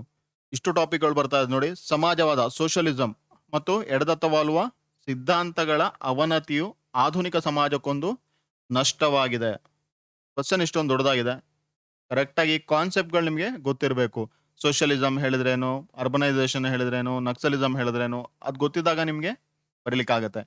ಭಾರತದ ಬಹುಜನಾಂಗೀಯ ಮತ್ತು ಬಹುಸಂಸ್ಕೃತಿಯ ಗುಣಸ್ವರೂಪವು ಇತ್ತೀಚೆಗಿನ ಹಿಂಸೆ ಮತ್ತು ಪ್ರತಿಭಟನೆ ಕೃತ್ಯಗಳಿಂದ ಅಪಾಯಕ್ಕೀಡಾಗಿದೆ. ಅಪಾಯ, ನಷ್ಟ ನೋಡಿ, ಎಲ್ಲ ನೆಗೆಟಿವ್ ಟರ್ಮ್ಸ್ಗಳಿದು. ನಗರೀಕರಣ ಮತ್ತು ಇದರ ಹಾನಿಗಳು, ಇಲ್ಲೂ ಕೂಡ ನೆಗೆಟಿವ್ ಟರ್ಮ್. ನಗರೀಕರಣದ ಬಗ್ಗೆ ಕೊಟ್ಟಿದ್ದಾರೆ. ಒಂದ್ ಕಡೆ ನೋಡಿ ಹಿತ ಮತ್ತೆ ಅಹಿತ ಅಂತ ಕೊಟ್ಟಿದ್ದಾರೆ, ಇಲ್ಲಿ ನೋಡಿ ನೆಗೆಟಿವ್ನೇ ಕೊಟ್ಟಿದ್ದಾರೆ, ಇದರ ಹಾನಿಗಳು ಅನ್ನುವಂಥದ್ದು. ಹಾಗೇನ್ ಮಾಡ್ಬೇಕು, ನೀವು ಅದ್ರ ಹಾನಿಗಳ ಬಗ್ಗೆನೇ ಪರ್ಟಿಕ್ಯುಲರ್ ಆಗಿ ನೀವು ಜಾಸ್ತಿ ಫೋಕಸ್ ಮಾಡಬೇಕು. ಭಾರತದಲ್ಲಿ ಹೊಸ ನಗರೀಕರಣ, ಅರ್ಬನೈಸೇಷನ್ ಆಯ್ತು, ಅದರಲ್ಲೂ ಕೂಡ ಹೊಸ ಕಾನ್ಸೆಪ್ಟ್ ನ್ಯೂ ಅರ್ಬನೈಸೇಷನ್. ಅರ್ಬನೈಸೇಷನ್ ಹೇಳಿದ್ರೆ ಏನು ಗೊತ್ತಿರಬೇಕು, ನ್ಯೂ ಅರ್ಬನೈಸೇಷನ್ ಹೇಳಿದ್ರೆ ಏನು ಗೊತ್ತಿರಬೇಕು, ಅದ್ರಲ್ಲಿ ಏನೇನು ಡೆವಲಪ್ಮೆಂಟ್ ಆಗ್ತಿದೆ ಅನ್ನೋಂಥದ್ದು ಗೊತ್ತಿರಬೇಕು. ಉದಾಹರಣೆಗೆ ಸ್ಮಾರ್ಟ್ ಸಿಟಿಯಲ್ಲಿ ಬರುತ್ತದು, ಹೊಸ ಅರ್ಬನೈಸೇಷನ್ ಅಲ್ಲಿ ಬರುವಂತಹ ವಿಚಾರ. ಭಾರತ ಮತ್ತು ಬಹು ಸಂಸ್ಕೃತಿ, ಮಲ್ಟಿಕಲ್ಚರ್ ಆರ್ ಪ್ಲೂರಲ್ ಕಲ್ಚರ್. ಸಂಸ್ಕೃತಿ ಬಗ್ಗೆ ಇಲ್ಲಿ ಪ್ರಶ್ನೆಯನ್ನ ಕೇಳಿದ್ದಾರೆ. ಇಂದಿನ ಸಮಾಜದಲ್ಲಿ ಕ್ಷೀಣಿಸುತ್ತಿರುವ ನೈತಿಕತೆ, ಮೊರಾಲಿಟಿ. ನೋಡಿ, ನಿಮ್ಗೆ ಇಲ್ಲಿ ಗುಣಗಳು, ಫಿಲಾಸಫಿಗೆ ಸಂಬಂಧಪಟ್ಟಿರುವಂತಹ ಕಂಟೆಂಟ್ ನಿಮಗೆ ಬೇಕು ಅಂತ ಹೇಳಿದ್ರೆ UPSCಗೆ ಸಂಬಂಧಪಟ್ಟಿರುವಂತಹ ಅಥವಾ KPSCಗೆ ಸಂಬಂಧಪಟ್ಟಿರುವಂತಹ ಯಾವ್ದಾದ್ರು ಪುಸ್ತಕವನ್ನು ಜಸ್ಟ್ ಒಂದ್ಸಲ ನೀವು ಹೋಗಿ ನೋಡಿ, ಲೈಬ್ರರಿಲಿ ಹೋದಾಗ ನಿಮ್ಗೆ ಸಿಗುತ್ತೆ. ಅಲ್ಲಿ ಯಾವುದೇ ಓರ್ವ ವ್ಯಕ್ತಿ ತನ್ನ ಹುದ್ದೆಯನ್ನು ಅಲಂಕರಿಸಬೇಕಾದ್ರೆ ಸಾಮಾಜಿಕ ಜೀವನದಲ್ಲಿ ಹೇಗಿರಬೇಕು, ಯಾವ್ದೆಲ್ಲ ಒಳ್ಳೆ ಗುಣಗಳಿದೆ ಅನ್ನೋದು ಸಿಗುತ್ತೆ, ಅಥವಾ ಇಂಟರ್ನೆಟ್ ಅಲ್ಲಿ ಕೂಡ ಸಿಗುತ್ತೆ. ಅಲ್ಲಿ ಎಥಿಕ್ಸ್, ಇಂಟೆಗ್ರಿಟಿ ಮತ್ತೆ ಆಪ್ಟಿಟ್ಯೂಡ್ ಅನ್ನೋಂಥ ಒಂದು ಕಂಟೆಂಟ್ ಇದೆ. ಅದನ್ನ ನೀವು ಸರ್ಚ್ ಮಾಡಿದ್ರೆ ಒಂದಷ್ಟು ಕ್ವಾಲಿಟಿಗಳು ಸಿಗುತ್ತೆ. ಅದರಲ್ಲಿರುವಂಥ ಒಂದು 10-15 ಮುಖ್ಯವಾಗಿರುವಂತಹ ಕ್ವಾಲಿಟಿಗಳನ್ನ ನೋಟ್ ಡೌನ್ ಮಾಡ್ಕೊಳ್ಳಿ. ಎಕ್ಸಾಂಪಲ್ಗಳೆಲ್ಲ ಕೂಡ ಅಲ್ಲಿ ಸಿಗುತ್ತೆ.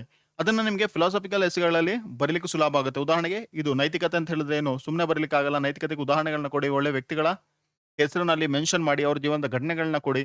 ಆಗ ನಿಮ್ಮ ಎಸ್ಸೆಯ ವ್ಯಾಲ್ಯೂ ಜಾಸ್ತಿ ಆಗ್ತಾ ಹೋಗುತ್ತೆ. 21ನೇ ಶತಮಾನದಲ್ಲಿ ಸಾಮಾಜಿಕ ಸುಧಾರಣೆಯ ಅವಶ್ಯಕತೆ. ನೋಡಿ, ಸಾಮಾಜಿಕ ಸುಧಾರಣೆ ಯಾವಾಗ ಕೇಳ್ತಾ ಇದ್ರೆ, ಹಳೇದನ್ನ ಕೇಳ್ತಾ ಇಲ್ಲ.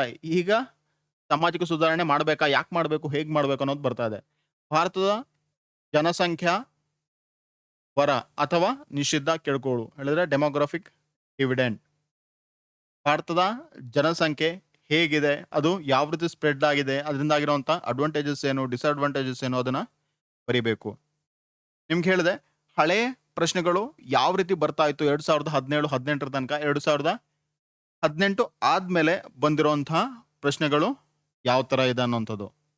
ಈಗ ನೋಡಿ, ಇದ್ರ ಮೊದಲು ಬರ್ತಾ ಇರುವಂತಹ ಪ್ರಶ್ನೆಗಳು ಏನಾಗಿತ್ತು, ಸಮಾಜದಲ್ಲಿರುವಂತಹ ತುಂಬಾ ನೆಗೆಟಿವ್ ಕಾನ್ಸೆಪ್ಟ್ಗಳ ಬಗ್ಗೆ ಇತ್ತು. ಹೇಳಿದ್ರೆ ಕೋಮುವಾದ, ಜಾತಿ, ರಾಜಕೀಯ, ಅದಕ್ಕೆ ಸಂಬಂಧಪಟ್ಟಿರುವಂತಹ ಪ್ರಶ್ನೆಗಳು. ಈಗ ಇಲ್ಲಿ ಬಂದಿರುವಂಥದ್ದು ಏನ್ ಮಾಡಿದ್ದಾರೆ, ಡೆವಲಪ್ಮೆಂಟ್ ಬಗ್ಗೆ ಕೇಳ್ತಾ ಇದಾರೆ. ಜೊತೆಗೆ ಡೆವಲಪ್ಮೆಂಟ್ ಇಂದ ಆಗುವಂತ ಹಾನಿಗಳ ಬಗ್ಗೆ ಕೂಡ ಕೇಳ್ತಾ ಇದ್ದಾರೆ. ಇದು ನೀವು ಪ್ರಿವಿಯಸ್ ಇಯರ್ ಕ್ವೆಶನ್ಸ್ ಅನ್ನ ಅನಾಲಿಸಿಸ್ ಮಾಡಿ ಕಲ್ತ್ಕೋಬೇಕಾಗಿರುವಂಥದ್ದು. ನೀವು ಇನ್ನೂ ಕೂಡ ಹಳೆಯ ಕಂಟೆಂಟ್‌ನೇ ಇಟ್ಕೊಂಡಿದ್ರೆ ಜಾತಿ, ರಾಜಕೀಯ ಅನ್ನೋಂಥದ್ದು ಅದ್ರ ಪ್ರಶ್ನೆ ಇಲ್ಲಿ ರಿಪೀಟ್ ಆಗ್ಬಾರ್ದು ಅಂತ ಇಲ್ಲ. ಆದ್ರೆ ನೀವು ಟ್ರೆಂಡನ್ನ ಗಮನಿಸಬೇಕು. ಇಲ್ಲಿ ಈಗ ಯಾವ್ದ್ರ ಬಗ್ಗೆ ಕೇಳಿದ್ದಾರೆ? ಡೆವಲಪ್‌ಮೆಂಟ್ ಬಗ್ಗೆ ಕೇಳಿದ್ದಾರೆ ಅಥವಾ ತುಂಬಾ ಇಕನಾಮಿಸ್ಟ್‌ಗಳು ಫೋಕಸ್ ಮಾಡುವಂತಹ ಇಶ್ಯೂಗಳ ಬಗ್ಗೆ ಕೇಳಿದ್ದಾರೆ. ನೀವು ಅದ್ರ ಬಗ್ಗೆ ಗಮನವನ್ನ ಹರಿಸ್ಬೇಕು. ಆಗ ನಿಮಗೆ ಉತ್ತರವನ್ನ ಬರೆಯುವಂಥದ್ದು ತುಂಬಾ ಸುಲಭ ಆಗತ್ತೆ. ಟ್ರೆಂಡ್ ಯಾವ ರೀತಿ ಬೇಕಾದ್ರೂ ಬದಲಾಗ್ತಾ ಹೋಗ್ಬೋದು. ಇಲ್ಲಿ ನೋಡಿ 2018ರಲ್ಲಿ ಓದ್ತಾ ಇದ್ದವರು ಈ ರೀತಿ ಹೇಳಿಕ್ಕೆ ಸಾಧ್ಯ ಇಲ್ಲ. ಯಾಕೆ? ಅಲ್ಲಿ ತನಕ ಬಂದಿರುವಂಥ ಪ್ರಶ್ನೆಗಳು ಯಾವ ರೀತಿ ಇತ್ತು? ನೀವು ನೋಡಿದ್ದೀರಾ? 2018ರ ನಂತರ ಸಡನ್ ಆಗಿ ಯಾವ ರೀತಿ ಚೇಂಜ್ ಆಯ್ತು? ಅದು ಚೇಂಜಸ್ ಆಗ್ಬೋದು. ಹೇಳಿದ್ರೆ 2020ರಲ್ಲಿ ಇದ್ದಂತಹ ಪ್ರಶ್ನೆಗಳು 2021ರಲ್ಲಿ ಇರಬೇಕು ಅಂತ ಇಲ್ಲ. ಅದರಲ್ಲಿ ಒಂದು ಡ್ರಾಸ್ಟಿಕ್ ಆಗುವಂತಹ ಚೇಂಜಸ್ ಆಗ್ಬೋದು. ಆದರೆ ನೀವು ರೆಡಿ ಆಗಿದ್ರೆ ನಿಮಗೆ ಉತ್ತರವನ್ನ ಬರೀಲಿಕ್ಕೆ ಆಗತ್ತೆ. ಎಲ್ಲವನ್ನ ಮತ್ತೊಮ್ಮೆ ಸಮರೈಸ್ ಮಾಡುವಂಥ ಟೈಮ್ ಇದು. ಏನನ್ನ ಓದಿದ್ವಿ ನಾವು? ಸಮಾಜಕ್ಕೆ ಸಂಬಂಧಪಟ್ಟಂತಹ ಕಂಟೆಂಟನ್ನ ಓದಿದ್ವಿ.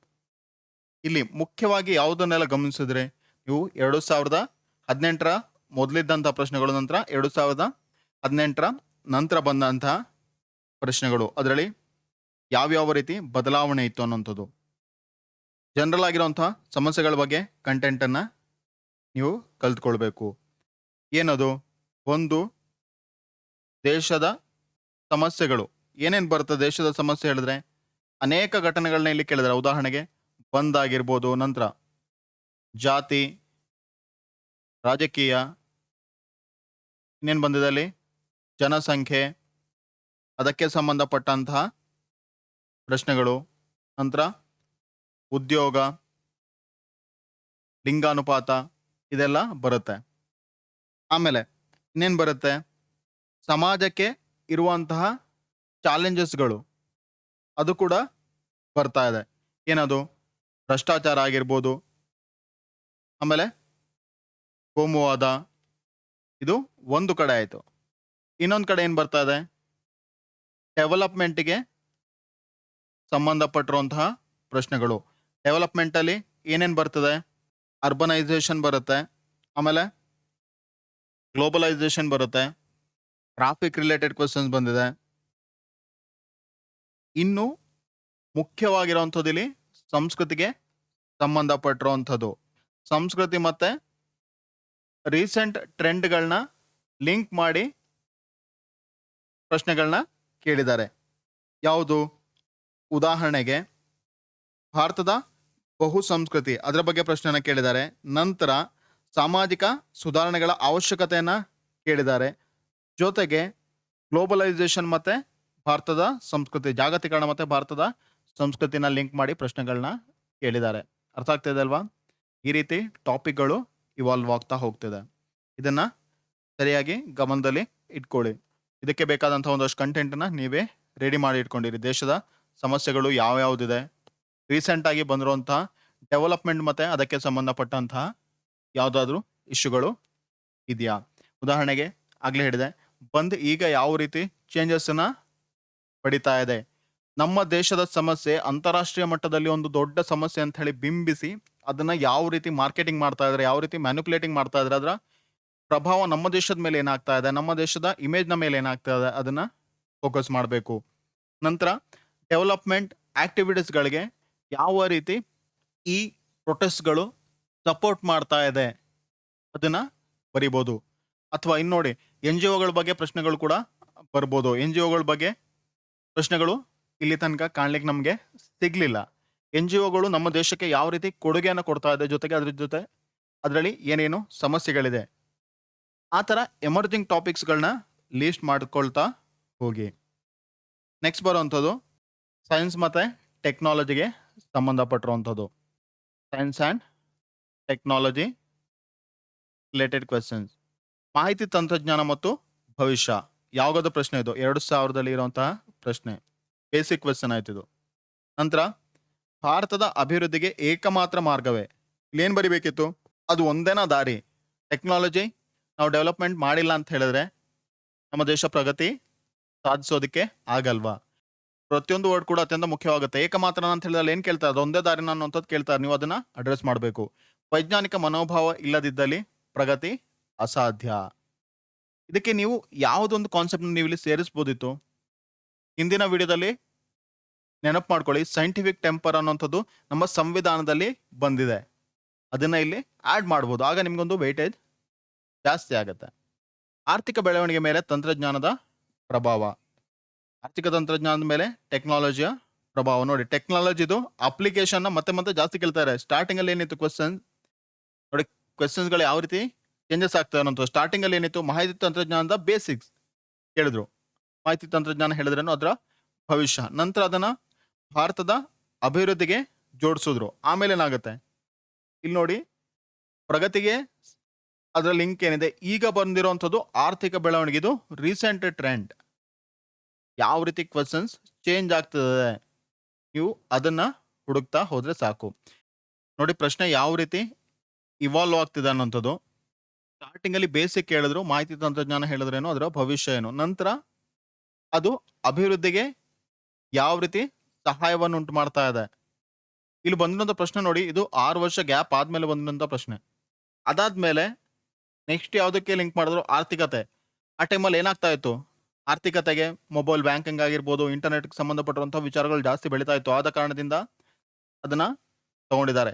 ನಂತರ ಮೊಬೈಲ್ ಫೋನ್ ವರವೋ ಶಾಪೋ, ಇದು ಬೇಸಿಕ್ ಆಗಿ ಇರುವಂತಹ ಟಾಪಿಕ್. ಹಿಗ್ಸ್ ಬೋಸಾನ್ ದೇವಕಣದ ಪತ್ತೆಗೆ ಭಾರತೀಯರ ಕೊಡುಗೆ. ಸೈನ್ಸ್ ಅಲ್ಲಿ ರೀಸೆಂಟ್ ಆಗಿ ಯಾವ ಟಾಪಿಕ್ಸ್ ತುಂಬಾ ಮುಖ್ಯವಾಗಿದೆ ಅದನ್ನ ನೀವು ಓದಬೇಕು. ಸಾಂಸ್ಕೃತಿಕ ಮತ್ತು ಸಾಮಾಜಿಕ ನೈತಿಕತೆ ಮೇಲೆ ಆಧುನಿಕ ತಂತ್ರಜ್ಞಾನದ ಪ್ರಭಾವ. ನೋಡಿ, ಇದು ಮತ್ತೆ ಪುನಃ ಸಮಾಜಕ್ಕೆ ಸಂಬಂಧಪಟ್ಟಿರುವಂಥದ್ದು ಹಾಗೂ ಟೆಕ್ನಾಲಜಿಗೆ ಸಂಬಂಧಪಟ್ಟಿರುವಂಥದ್ದು. ಇದರಿಂದ ಏನ ಕಲಿತೀರಾ ನೀವು, ಯಾವುದೇ ಒಂದು ರೀಸೆಂಟ್ ಡೆವಲಪ್ಮೆಂಟ್ನ ಮತ್ತೆ ಮತ್ತೆ ಯಾವುದ್ರ ಜೊತೆಗೆ ಕಂಪೇರ್ ಮಾಡ್ತಾ ಇದ್ರೆ, ದೇಶದ ಸಾಮಾಜಿಕತೆ ಬಗ್ಗೆ, ಸಾಂಸ್ಕೃತಿಕತೆಯ ಬಗ್ಗೆ ಹಾಗೂ ನೈತಿಕತೆಯ ಬಗ್ಗೆ ಅವರು ಲಿಂಕ್ ಮಾಡಿ ಕೇಳ್ತಾ ಇದ್ದಾರೆ. Artificial intelligence. ನಂತರ ಅದೇ ರೀತಿಯಾದಂತಹ ಪ್ರಶ್ನೆ 2018ರಲ್ಲಿ ಮತ್ತೊಂದ್ಸಲ ಬಂತು. ಏನದು, ಅದರ ಸಾಧಕ ಮತ್ತೆ ಬಾಧಕಗಳು. ನೋಡಿ, ಹಿಂದಿನ ಪ್ರಶ್ನೆಯಲ್ಲಿ ಕೂಡ ಹಾಗೆ ಬಂತು. ಯಾವುದು, ಇನ್ಫಾರ್ಮೇಶನ್ ಟೆಕ್ನಾಲಜಿ. ಅಲ್ಲೇನಿತ್ತು, ಸ್ಟಾರ್ಟಿಂಗ್ ಕ್ವಶನ್ ತುಂಬಾ ಬೇಸಿಕ್ ಆಗಿ ಕೇಳಿದ್ರು, ನಂತರ ಅದರ ಅಪ್ಲಿಕೇಶನ್ ಲೆವೆಲ್ ಅಲ್ಲಿ ಕೇಳ್ತಾ ಹೋದ್ರು. ಇಲ್ಲೂ ಕೂಡ ಅದೇ ರೀತಿ ಬರ್ತಾ ಇದೆ. ಕೃತಿಕ ಬುದ್ಧಿಮತ್ತೆ ಮತ್ತು ಏಕಾಂತ ಹೇರಿಕೆ. ಇದಿಷ್ಟೂ ಪ್ರಶ್ನೆಗಳು 3 ವರ್ಷ ಕಂಟಿನ್ಯೂಸ್ ಆಗಿ ಯಾವುದ್ರ ಮೇಲೆ ಬಂತು, ಆರ್ಟಿಫಿಷಿಯಲ್ ಇಂಟೆಲಿಜೆನ್ಸ್ ಮೇಲೆ ಬಂತು. ಹೀಗೆ ನೀವು ಹಳೆ ಪ್ರಶ್ನೆ ಪತ್ರಿಕೆಯನ್ನು ನೋಡೋದ್ರಿಂದ ಟಾಪಿಕ್ ಯಾವ ರೀತಿ ಚೇಂಜಸ್ ಆಗ್ತದೆ, ನೆಕ್ಸ್ಟ್ ಈ ಟಾಪಿಕ್ ನಲ್ಲಿ ಪ್ರಶ್ನೆಗಳು ಬರ್ಬೋದಾ ಬರಲ್ವಾ ಅನ್ನೋದನ್ನ ಯೋಚನೆ ಮಾಡಬಹುದು. ಆವಿಷ್ಕಾರವು ಆರ್ಥಿಕ ಬೆಳವಣಿಗೆ ಮತ್ತು ಸಾಮಾಜಿಕ ಕಲ್ಯಾಣಕ್ಕೆ ಪ್ರಮುಖ ಅಂಶವಾಗುತ್ತೆ. ಆರ್ಥಿಕತೆ, ಸಾಮಾಜಿಕತೆ ಎಷ್ಟು ಕಡೆ ಬರ್ತಾ ಇದೆ ನೋಡಿ. ನೀವು ಯಾವುದೋ ಒಂದು ಟಾಪಿಕ್ ನ ತಗೊಂಡ್ರೆ ಅದರಲ್ಲಿ ಈ ಕಂಟೆಂಟ್ಗಳನ್ನ ತಗೋಬೇಕು. ಆರ್ಥಿಕತೆ, ಸಾಮಾಜಿಕತೆ, ಸಾಂಸ್ಕೃತಿಕ ಅನ್ನೋಂಥದ್ದೆಲ್ಲ. ಸೈಬರ್ ಸ್ಪೇಸ್ ಮತ್ತು ಅಂತರ್ಜಾಲವು ದೀರ್ಘಾವಧಿಯಲ್ಲಿ ಮಾನವ ನಾಗರಿಕತೆ ಆಶೀರ್ವಾದವೋ ವರವೋ. ನಮ್ಮ ಜೀವನದ ಮೇಲೆ ಸ್ಮಾರ್ಟ್ ಫೋನ್ಗಳ ಪರಿಣಾಮ ಅಥವಾ ಪ್ರಭಾವ. ಈ ಕ್ವಶನ್ ನೋಡಿ ಮತ್ತೆ ಪುನಃ ರಿಪೀಟ್ ಆಗಿದೆ. ಮೊಬೈಲ್ ಬಗ್ಗೆ ಇರೋಂಥದ್ದು.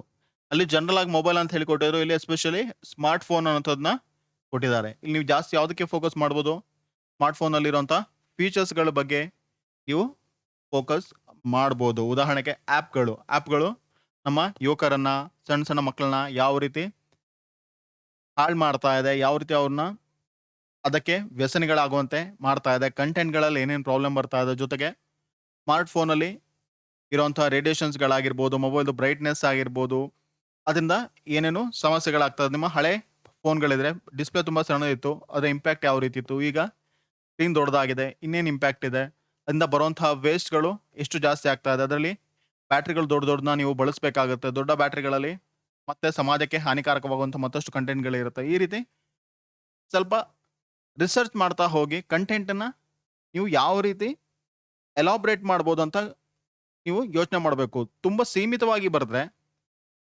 ಅಲ್ಲಿ ಓದೋರ್ಗೂ ಕೂಡ ಆಸಕ್ತಿ ಇರಲ್ಲ. ನೀವು ಬೇರೆ ಬೇರೆ ಕಂಟೆಂಟ್ಗಳನ್ನ ನೀವು ಕೊಡ್ತಾ ಹೋಗಿ, ಹಾಗೆ ಅದು ರಿಲೆವೆಂಟ್ ಆಗಿರೋ ಥರ ನೋಡ್ಕೊಳ್ಳಿ. ಈಗ ಸೈನ್ಸ್ ಆ್ಯಂಡ್ ಇಲ್ಲಿ ಏನೇನನ್ನ ನೋಡಿದ್ವಿ ನಾವು. ಸ್ಟಾರ್ಟಿಂಗ್ ಅಲ್ಲಿ ನೋಡಿರುವಂಥದ್ದು ಯಾವುದ್ರ ಬಗ್ಗೆ, ಇನ್ಫಾರ್ಮೇಶನ್ ಟೆಕ್ನಾಲಜಿಗೆ ಅಥವಾ ಮಾಹಿತಿ ತಂತ್ರಜ್ಞಾನಕ್ಕೆ ಸಂಬಂಧಪಟ್ಟಂತಹ ಪ್ರಶ್ನೆಗಳು. ಯಾವಾಗ ಬಂದಿರುವಂಥದ್ದು, 2000 ಇಸ್ವಿಯ ಆಸುಪಾಸಿನಲ್ಲಿ ಬಂದಂತಹ ಪ್ರಶ್ನೆಗಳು. ಆಮೇಲೆ ವೈಜ್ಞಾನಿಕ ಮನೋಭಾವ. ಇದು ನೋಡಿ ಜನರಲ್ ಆಗಿರುವಂತಹ ಟಾಪಿಕ್. ಇನ್ನೇನ್ ಮಾಡ್ತಿದ್ದಾರೆ, ಈ ಎಲ್ಲ ಟಾಪಿಕ್ಗಳನ್ನ ಆರ್ಥಿಕತೆಗೆ ಜೋಡಿಸ್ತಾ ಇದ್ದಾರೆ, ಜೊತೆಗೆ ಸಂಸ್ಕೃತಿ ಮತ್ತೆ ಸಮಾಜಕ್ಕೆ ಸಂಬಂಧವನ್ನ ಕಲ್ಪಿಸಿ ಪ್ರಶ್ನೆಗಳನ್ನ ಕೇಳ್ತಾ ಇದ್ದಾರೆ. ಅದಾದ್ಮೇಲೆ ಏನ್ ಬಂತು, ಮೊಬೈಲ್ ಬಗ್ಗೆ ಪ್ರಶ್ನೆ ಬಂತು, ಜೊತೆಗೆ ಆವಿಷ್ಕಾರ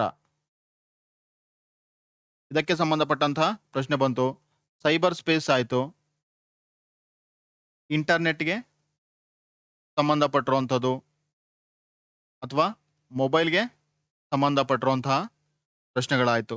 ನಂತರ ಇದರಲ್ಲಿ ಸ್ಪೆಷಲ್ ಆಗಿ ಬಂದಿರುವಂತಹ ಒಂದು ಪ್ರಶ್ನೆ ಯಾವುದು, ಹಿಗ್ಸ್ ಬೋಸಾನ್ ಅಥವಾ ದೇವಕಣ. ಯಾಕಾಗಿ ಬಂತು ಇದು, ರೀಸೆಂಟ್ ಆಗಿ ತುಂಬಾ ನ್ಯೂಸ್ ಅಲ್ಲಿದ್ದಂತಹ ಟಾಪಿಕ್. ಅದರಲ್ಲಿ ಎಸ್ಪೆಷಲಿ ಭಾರತೀಯರ ಕೊಡುಗೆಯನ್ನ ಕೇಳಿದ್ದಾರೆ. ಆಗ ನೀವೇನ್ ಮಾಡ್ಬೋದಿತ್ತು, ಭಾರತದಲ್ಲಿ ಹಳೆಯ ಸೈಂಟಿಸ್ಟ್, ಉದಾಹರಣೆಗೆ ಕಣಾದ ಆಗಿರ್ಬೋದು ಅಥವಾ ಇನ್ಯಾರಾದರೂ ಅದಕ್ಕೆ ಏನು ಕೊಡುಗೆಯನ್ನು ಕೊಟ್ಟಿದ್ದಾರೆ, ಅದು ಯಾವ ರೀತಿ ಡೆವಲಪ್ ಆಗ್ತಾ ಹೋಯಿತು ಅನ್ನೋಂಥದ್ದನ್ನ ಹಿಸ್ಟಾರಿಕಲ್ ಬ್ಯಾಕ್ಗ್ರೌಂಡನ್ನ ಕೊಡ್ಬೋದಿತ್ತು. ನೆಕ್ಸ್ಟ್ ಇದರಲ್ಲಿ ಏನೇನು ಪ್ರಶ್ನೆಗಳು ಬರಬಹುದು ನೋಡಿ. 2018 ನಂತರ ಸೈನ್ಸ್ ಆ್ಯಂಡ್ ಟೆಕ್ಗೆ ಸಂಬಂಧಪಟ್ಟಿರುವಂತಹ ಪ್ರಬಂಧಗಳು ಆಲ್ಮೋಸ್ಟ್ ಪ್ರತಿ ವರ್ಷ ಇಲ್ಲಿ ಬರ್ತಾ ಇದೆ. ಆದ ಕಾರಣ ಇದಕ್ಕೆ ನೀವು ಹೆಚ್ಚಿನ ಮಹತ್ವವನ್ನು ಕೊಟ್ಟು ಒಂದಷ್ಟು ಟಾಪಿಕ್ಗಳನ್ನ ತಯಾರು ಮಾಡಿ ಇಟ್ಕೊಳ್ಳಿ. ಇಲ್ಲಿ ಏನು ಬಂದಿದೆ, ಆವಿಷ್ಕಾರ ಅನ್ನುವಂಥದ್ದು ಬಂದಿದೆ.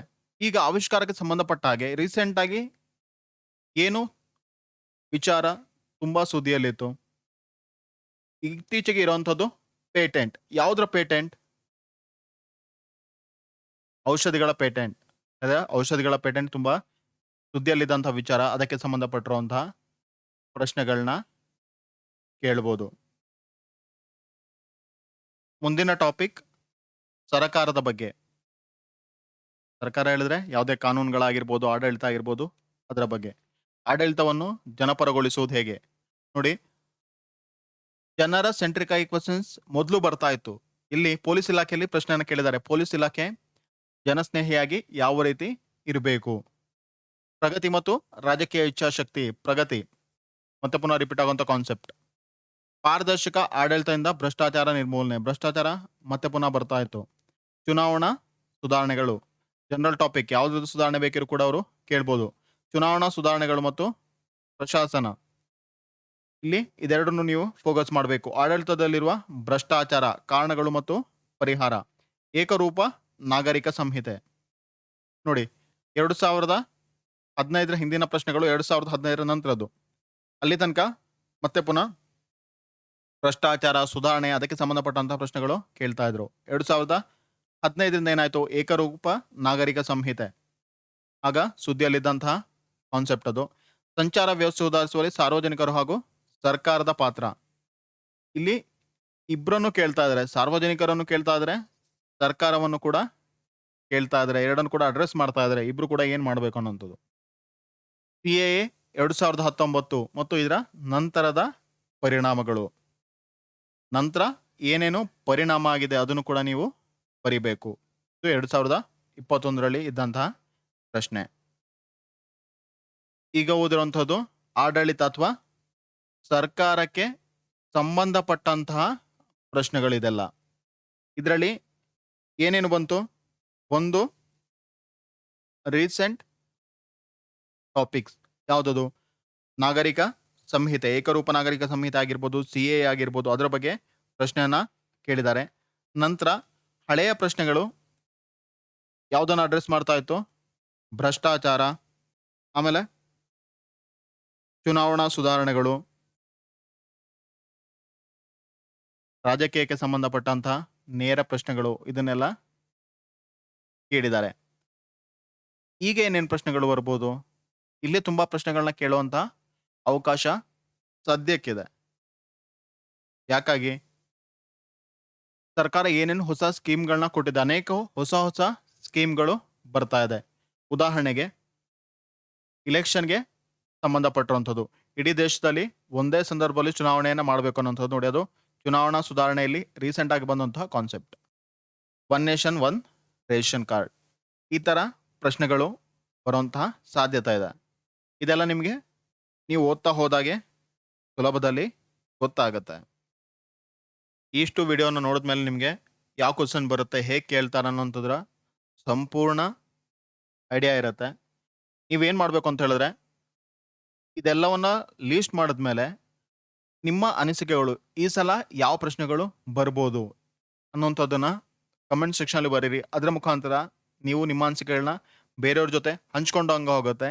ಜೊತೆಗೆ ಬೇರೆಯವರ ಕಮೆಂಟಿಂದ ನೀವು ಕೂಡ ಹೊಸ ಟಾಪಿಕ್ಗಳನ್ನ ತಗೋಬೋದು. ಈ ರೀತಿ ಒಬ್ಬರೊಂದಿಗೆ ಇನ್ನೊಬ್ಬರು ಕೈಯನ್ನು ಜೋಡಿಸಿ ಒಳ್ಳೆಯ ಸಮಾಜವನ್ನು ಕಟ್ಟಬೇಕು. ನಾವು ಪ್ರತಿ ಕಡೆಯಲ್ಲಿ ಕೂಡ ದೇಶ ನಿರ್ಮಾಣಕ್ಕೆ, ನಮ್ಮ ಉತ್ತಮ ಸಮಾಜ ನಿರ್ಮಾಣಕ್ಕೆ ಈ ರೀತಿಯಾದಂಥ ಕೊಡುಗೆಗಳನ್ನ ಕೊಡ್ತಾ ಸಾಗಬೇಕು. ನಿಮ್ಮಲ್ಲಿ ಯಾವಾಗ ಅಂಥ ವ್ಯಕ್ತಿತ್ವ ಇರುತ್ತೋ ಖಂಡಿತವಾಗ್ಲೂ ಕೂಡ ಅದು ನಿಮ್ಮನ್ನ ಒಳ್ಳೆ ರೀತಿಯಲ್ಲಿ ಪ್ರತಿಬಿಂಬಿಸುತ್ತೆ. ಅದನ್ನೇ ಹೇಳಿದ್ದು ನಿಮಗೆ, ಪಾಸಿಟಿವ್ ಥಾಟ್ಸ್ ಎಲ್ಲ ಕಡೆ ಇರಬೇಕು. ನಿಮ್ಮ ಕೆಲಸಗಳು ಪಾಸಿಟಿವ್ ಆಗಿರಬೇಕು. ಹೊರಗಡೆ ಇರೋವಂಥವ್ರು ಏನೇ ನೆಗೆಟಿವ್ ಮಾತಾಡಲಿ, ಸಮಾಜದ ಬಗ್ಗೆ ಏನೇ ಮಾತಾಡಲಿ, ಸರ್ಕಾರದ ಬಗ್ಗೆ ಏನೇ ಮಾತಾಡಲಿ, ಡಿಪಾರ್ಟ್ಮೆಂಟ್ ಬಗ್ಗೆ ಏನೇ ಮಾತಾಡಲಿ, ನೀವು ಹೋದಾಗ ಹೇಗಿರಬೇಕು, ನೀವು ತುಂಬ ಕ್ಲೀನ್ ಹ್ಯಾಂಡಲ್ ಇರಬೇಕು. ನೀವು ಮಾಡುವಂಥ ಕೆಲಸಗಳು ಹಾಗೆ ಇರಬೇಕು, ನಿಮ್ಮ ಯೋಚನೆಗಳು ಕೂಡ ಹಾಗೆ ಇರಬೇಕು. ಕೆಲಸ ಸಿಗುತ್ತಾ ಸಿಗಲ್ವಾ ಅನ್ನೋಂಥದ್ದು ಅದು ಒಂದು ಬೇರೆನೇ ಆಗಿರೋಂತಹ ಕಾನ್ಸೆಪ್ಟ್. ಅದರಿಂದ ನಿಮ್ಮ ಅನಿಸಿಕೆಗಳನ್ನ, ನಿಮಗೆ ಈ ಸಲ ಯಾವ ಕ್ವಶನ್ಸ್ ಬರುತ್ತೆ ಅಂತ ಅನಿಸುತ್ತೋ ಅದನ್ನೆಲ್ಲ ಕಮೆಂಟ್ ಸೆಕ್ಷನಲ್ಲಿ ಬರಿತಾ ಹೋಗಿ. ಇದಿಷ್ಟು ಇವತ್ತಿನ ವಿಡಿಯೋ. ಮುಂದಿನ ವಿಡಿಯೋಲ್ಲಿ ಸಿಗೋಣ. ಅಲ್ಲಿ ತನಕ ಓದ್ತಾ ಇರಿ. ಜೈ ಹಿಂದ್.